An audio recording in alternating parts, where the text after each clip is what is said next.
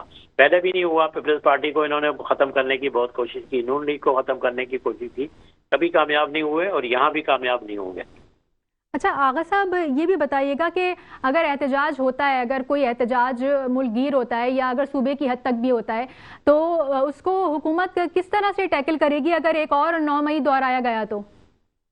نہیں، 9 مئی کی تو خیر نوبت نہیں آئے گی، اب وہ صورتحال نہیں ہے. لیکن اگر انہوں نے احتجاج کیا تو یہ جو ایک ان کے پاس پتہ بڑا مضبوط ہے کہ ان کے پاس کے پی کی حکومت ہے، یہ اس سے بھی ہاتھ دھو بیٹھیں گے اور وہاں بھی گورنر راج لگ جائے گا، تو ان کو نقصان ہوگا بہت زیادہ. اور یہ بات وہ سمجھ بھی رہے ہیں کہ بھائی یہ ان کے بہت سارے مفرور لوگ جو ہیں، ان کی قیادت جو ہے سب وہاں چھپی ہوئی ہے، وہاں پناہ لیے ہوئے ہیں، تو وہ سب مارے جائیں گے، وہ ذلیل ہوں گے، وہ جیلوں میں جائیں گے، پکڑے جائیں گے. یہ جو تھوڑی بہت ان کو سپورٹ ہے، مالی سپورٹ ہے، سرکاری فنڈز کا یہ استعمال کرتے ہیں اپنی جو مہمات ہیں یا اپنے احتجاج ہیں ان کے لیے، وہ سارے ختم ہو جائیں گے، تو اور زیادہ کمزور ہوں گے اس سے. تو ان کو یہ بھی سمجھ رہے ہیں. میرا خیال ہے وہ کریں گے نہیں، اب احتجاج کریں گے بھی تو ہلکا پھلکا کریں گے.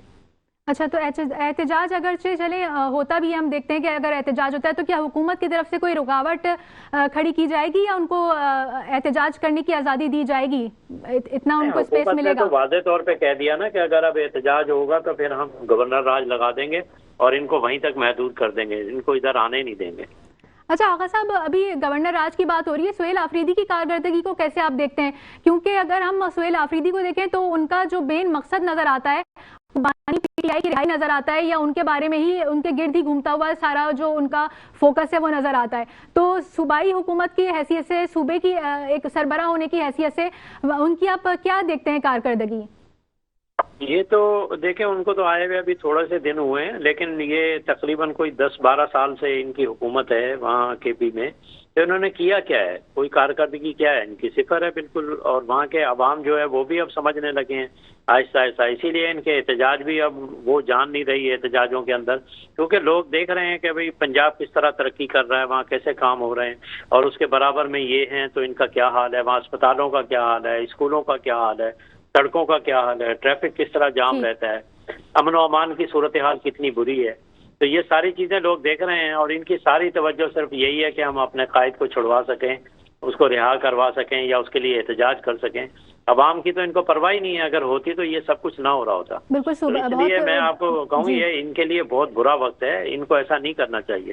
بہت شکریہ سینئر صحافی آغا خالد صاحب ہمارے ساتھ موجود تھے. بالکل یہ بات سمجھ میں بھی آتی ہے کہ صوبائی حکومت جو ہے وہ اگر خیبر پختونخوا کی حکومت کی بات کی جائے تو ان کے جو گورننس ہے وہ ایک سوالیہ نشان ہے، اور جو ترقیاتی کام ہیں وہ بھی کچھ دکھائی نہیں دیتے، لیکن ساری توجہ جو ہے وہ بانی پی ٹی آئی کی رہائی کی طرف مرکوز دکھائی دیتی ہے.